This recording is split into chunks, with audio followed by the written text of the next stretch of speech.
अमरावतीत लाचखोरीचा आणखी एक प्रकार उघडकीस आलाय। सोलर नोंदणीसाठी लाच मागणाऱ्या एमएससीबीच्या अधिकाऱ्यांवर एसीबीने मोठी कारवाई केली आहे। ग्रीन एनर्जी या नावाने सोलर पॅनल नोंदणीसाठी अर्ज केलेल्या 37 वर्षीय तक्रारदाराकडून सुरुवातीला 20,000 रुपयांची मागणी करण्यात आली होती। यानंतर सौदा 15,000 रुपयांवर ठरला आणि 28 एप्रिल रोजी एसीबीने सापळा रचला। कॉम्प्युटर ऑपरेटर श्यामकुमार इझाटे यांनी लाचेची रक्कम स्वीकारताच एसीबीने त्यांना रंगेहात पकडले।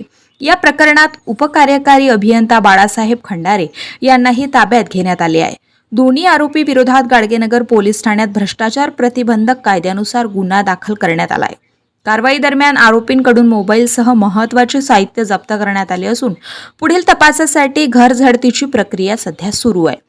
दरम्यान या कारवाईमुळे शासकीय कार्यालयातील लाचखोरी पुन्हा एकदा समोर आली असून एसीबीच्या या धडक कारवाईचे सर्वत्र स्वागत होत आहे।